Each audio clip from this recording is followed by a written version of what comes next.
Magandang araw sa lahat, welcome po ulit dito sa ating channel ang Biyahe y Komida. Maraming salamat sa lahat ng nag-subscribe, indeed.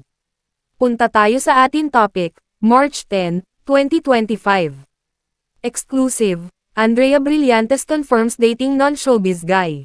Manila it's confirmed, Andrea Brillantes is back in the dating scene. The Kapamilya actress officially confirmed to ABS-CBN News that she is dating someone. Sinabi ko naman na open ako sa pagde-date kasi 2 years na rin naman akong walang boyfriend. Naloloka ako kasi ang daming nagsasabi na bakit may boyfriend na raw ako agad. I'm just dating, she said during the backstage interview of her Lucky Beauty 2nd anniversary event last Friday.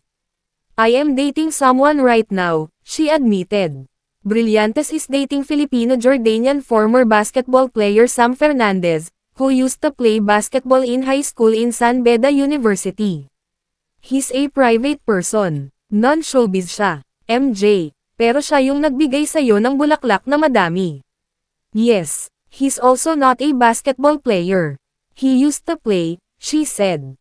I've known him for a while. We've been friends for many years.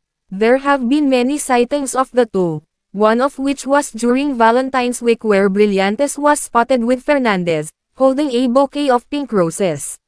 Last Friday, during the Lucky Beauty event, Fernandez was also spotted with the actress. Brillantes said she was surprised to read a number of articles saying that she is already in a relationship with Fernandez. She wanted to clarify that she is not yet in a relationship and is still in the dating stage with her non-showbiz suitor. On March 12, Brillantes will turn 22. She has worked on her birthday but already organized a private party for her family and closest friends. Ever since nilabas ni Taylor Swift yung kanta niyang 2022, anabangan ko talaga na mag-22 ako. Nakaplano na yung birthday shoot ko, yung birthday party ko and everything, she said.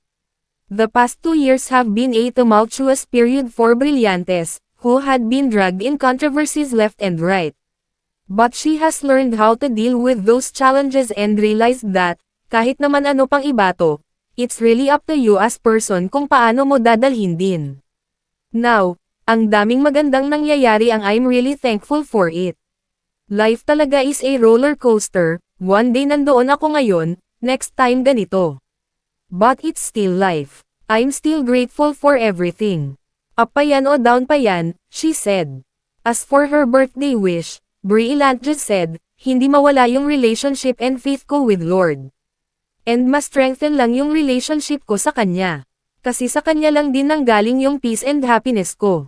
So, I believe if I just keep on pressing with my relationship with God, kahit ano pang obstacle yan kakayanin ko yan. Sinabi ko naman, open ako sa pagde-date kasi magto 2 years din naman na walang boyfriend. Na naloloka ako kasi ang dami nagsasabi na bakit may boyfriend na ako, God. I'm just, open, dating. You're confirming you're dating someone. I am dating someone right So siya nga ba? He's a private person. Hindi Okay. siya, non-showbiz siya. Pero siya yun yung nagbigay ng bulaklak sa'yo na madami. Yes, and he's also not a basketball player. Tangkad kasi. He used to play. I've known him for a while. We've been friends for many years na. Okay. So Pero that's not yet it. in a relationship. Not yet in a Dating relationship. pa lang. I'm just dating. At yan ang ating latest showbiz chika update for today, huwag kalimutan mag-subscribe. Click the notification bell for more showbiz chika updates, like and share the video at suportahan po ang ating Facebook page. Maraming salamat sa lahat ng nag-subscribe, indeed. Magandang buhay sa lahat, adios.